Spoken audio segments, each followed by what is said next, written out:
Hey everyone, it's Justin. Thanks for watching. I'm going to teach you today a strategy that effectively levels the playing field when you're dealing with a lawsuit as a self-represented individual. I know a lot of people say they have great strategies and there's a lot of different ways that they tell you to do things, but the strategy that I'm going to tell you, employed properly, deployed properly, will most certainly balance the playing field. The problem is, if you've ever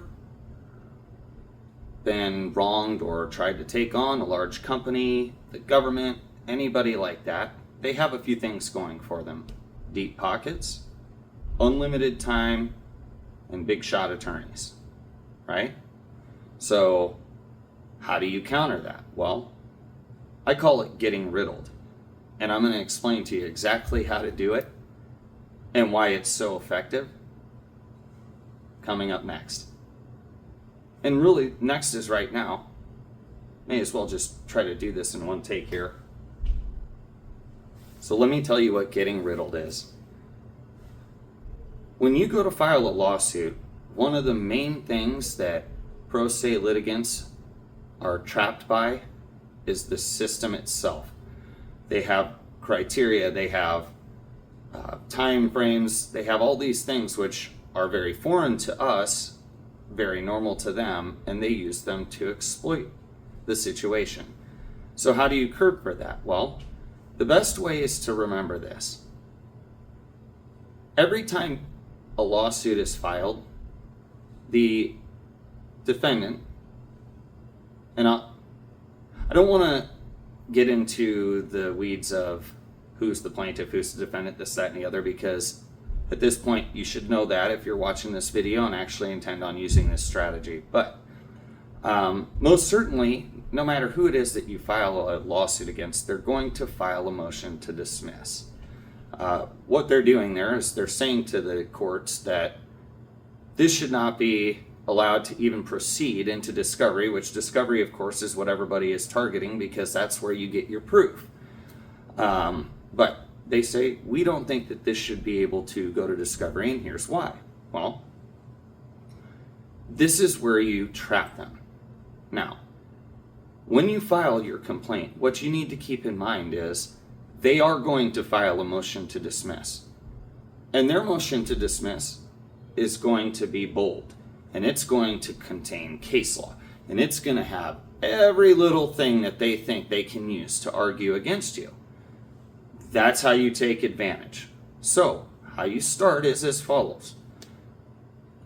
You create your lawsuit. I'll create separate videos to show people the best way to research case law, create drafts, etc. But for purposes of right now, let's just say you're creating your lawsuit. What I want you to keep in mind is, one, don't overdo it. Don't spend too much time digging too far into things that may be related, but may be secondarily related. And I'll explain to you why shortly.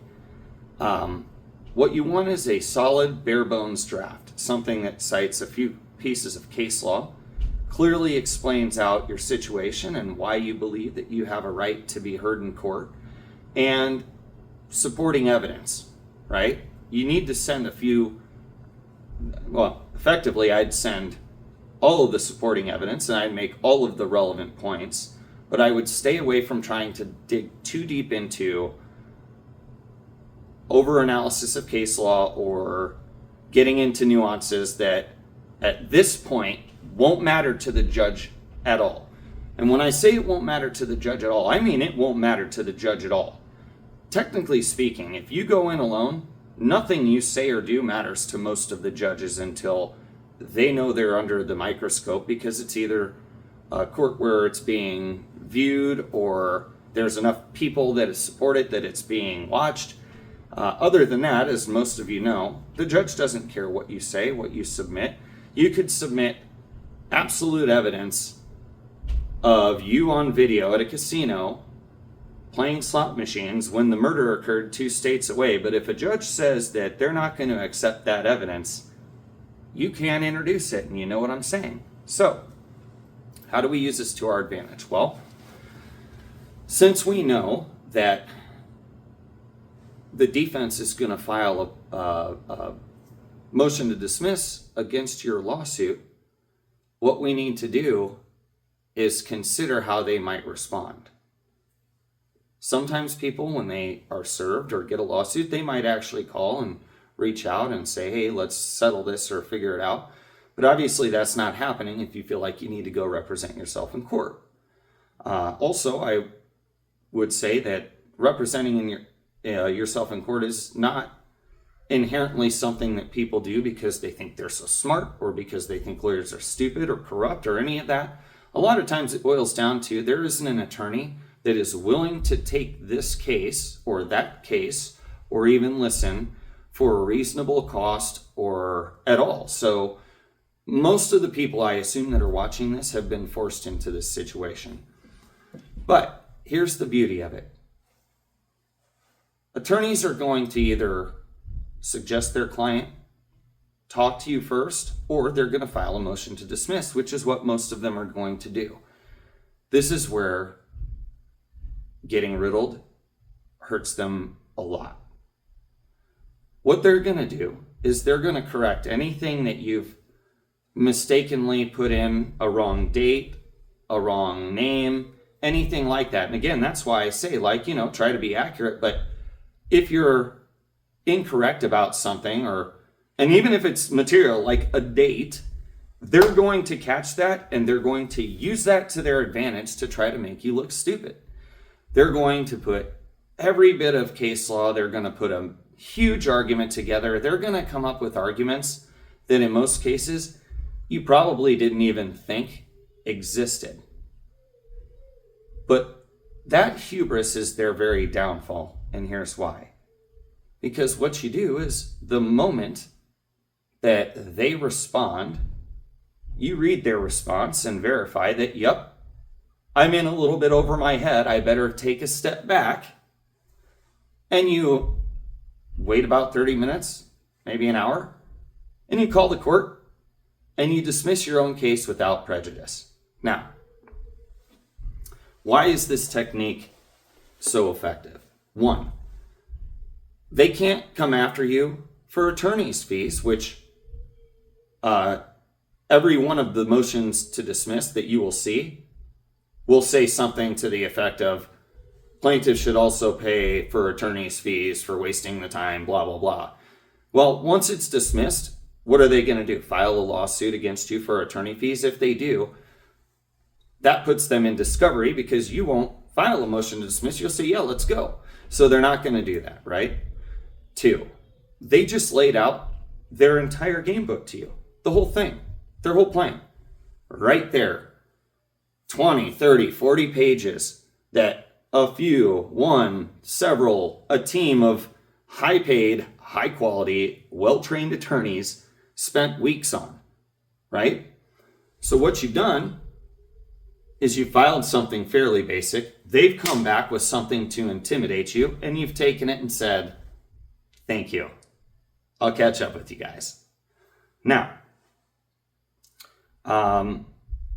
what do you do with that? That's going to be a whole separate video, but this one here is the most important technique that no one will ever tell you. The attorneys don't want you to know this, and in fact, they can't really use this technique because if they did, they'd get sanctioned. But as a pro se litigant, when you're representing yourself, if you realize, oh gosh, this response is hardcore and I better reevaluate, you're allowed to dismiss your own case once and refile it at a later time. So you're effectively giving yourself time, and obviously, again, we started off, and you need to know this stuff, and I can make videos on all of it. Just put a comment in there what you'd like to know. But you need to know timeframes, because if you file something 6 months after it happens and you've got 4 years, this technique you can draw out as long as you need. if you file it after 3.5 years, you're going to need to refile again in a couple months if 4 years is the limitations on filing. So there's nuances to this, but at the end of the day, what you're doing is you're giving someone the opportunity to do the right thing or to double down. You need to know before you do something like this that you have a real case. This is not something that you should use because somebody messed your cheeseburger up at McDonald's or whatever. This is something you should use when you know you're in a situation where you have no choice but to defend yourself, and technically, this would be a plaintiff matter because this won't work if you're on the defensive side. I can show you ways of handling that too in other videos if people have interest, but most of what I'm talking about pertains to holding accountable people that are lying, people that have power that are lying, people that abuse their power, and people that silence other people telling the truth. So when you draw out their argument, you've effectively taken everything from them, which you can then turn back around, use the same exact case law, explaining it properly, because usually they use case law that you might have already used or but the way they say it sounds, oh, well, this, that, and the other, and that's why this is okay, when in reality, that case law means, no, this isn't okay. But when you say it up front, and you take all their arguments, and you put them down, and then you refile, often you're getting a new judge. It doesn't matter. They know all the judges. They all hang out together. They're at the same country clubs. They came from the same law firms, etc. The attorney general, the ombudsman, any state department, none of them are your friends. They will all lie to you. It just is what it is. But when you force them to take every single thing and respond, you can then take it, hold it, spend all the time you need redoing it, and then what you've submitted is effectively much harder for an honest judge to dismiss. It's kind of like cannons over the bow, you know what I mean? When they realize what you did, that alone might make them realize that, okay, this guy is serious, or this gal is serious, or these people are not kidding. It's usually one or so persons because, you're not attorneys, so you can't represent other people. But the point is, sometimes that alone will be enough. The thought of protracted litigation going on and on and on, and somebody who is savvy doing this will be enough for them to come to the table and fix whatever error they created. And again, the best part is they could watch this video and they can feel really upset about it, but what they can't do is combat it, and here's why. If you're an attorney and somebody comes to you and says, I'm being sued, or if you have attorneys on staff, whatever it is, if an attorney is getting involved in a lawsuit, and typically these are litigators, they have an obligation to defend their client as strongly as possible. So when you submit something, they're not going to hold back half their argument in case you might have seen my video and you might use my strategy and they don't want to get riddled, so they're going to just hold back their best argument, because if they do that, they're almost ensuring that their strong points don't prevent them from going to discovery. They have to make their strongest argument. If they don't, they're not doing their best job for their client, which is against their rules, and they're leaving open the opportunity for the judge to say, well, this isn't a good enough argument, so yeah, let's go to discovery. And we all know discovery is where it's at, because that's when they have to be honest or prove that they've destroyed or hidden or lied or whatever. They're going to have to, it comes out, either it exists or it doesn't. Everybody has their idea of what exactly it is that they're looking for. There's something behind every lawsuit, whether it's some sort of paperwork that will prove something, videos, audio, whether it's emails, whether it's, straight up just, there is no question, but because they have power, they're saying they won't listen to it or it doesn't matter, whatever. At the end of the day, none of this matters. They have to put their best foot forward, which means they will give you their entire game plan. Simple as that. Think about it like any other game in life. If you know exactly what somebody is going to say and do, you inherently have an advantage. Now, the disadvantage is so great in the court system for a self-represented individual, not just because of the knowledge gap, and not just because of emotion, which we all have, and not just because, the words that they use are kind of exclusive to the system to give them kind of an upper hand. But they have the system. They have the judges. They have each other. They have the DA. They have the AG. They have the prosecutors. Even a public defender can be the worst friend of who they're defending because they can give terrible advice because they know this judge, they know that prosecutor, they know this. I mean, at the end of the day, this is a system and they're all part of it. And even if they don't like each other or they know they're getting screwed at one point or another, it doesn't matter because they all don't like you, because anybody who steps into their territory is trying to take their, I don't even know what it is. I don't know what it is. I don't know, because what difference should it make? None. If people practice the law by following it, then that should be enough, but it's not. They have a very strong sense of pride, and because of all of that, this does not balance the odds necessarily in your favor. What it does is it levels the field, puts you in a position where you know their argument up front. It puts everybody on note that you've put time and energy into thinking about this, and it gives you the opportunity, once you know their argument, to look for things that you didn't know before that they've used that now you can use, piece together, figure out the errors, and add that in on top of whatever you use of theirs to recreate your brief. Brief writing is extremely critical, and if people like this video and I get some feedback and they want it, I will teach you exactly how to create briefs that only dishonest judges could dismiss offhand. Again, thanks for watching. I want to make it very clear. You either have a case or you just feel bad about something, and I can appreciate if you feel bad about something, but we're not talking about something that happens in a day, a week, a month, not necessarily a year, maybe not 5. It took me 7 years from the day it happened that Charter West Bank screwed me till the day I won in the Nebraska Supreme Court unanimously and now own charterwestbank.com and selflegalaid.com. But you got to remember, that's 7 years. Should it have taken that long? No.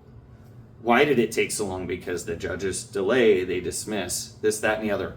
I won't go on a long tangent right now, but I just want to say there is no easy part about this. It's all difficult. It all takes time. It will disrupt your life. It will disrupt your work. It will disrupt your family. It will disrupt your friends. It will make people think you are the problem when in fact the evidence, if they look at it, proves otherwise. People they struggle to believe that. So in any case, please share this. Please like it. Tell your friends, anybody that might be in a situation, because I have lots of great tips, but I thought if I'm only going to make one video and it gets no traction, it's going to be the one that actually will give people the best chance of success that they could have. And I believe that's it. So thanks so much for watching, and I would love it if you'd like, subscribe, or follow me on Twitter at the ProSe or at ProSe Self Help, whatever. You'll find it. I'll put it on Twitter. But thanks again. Take care.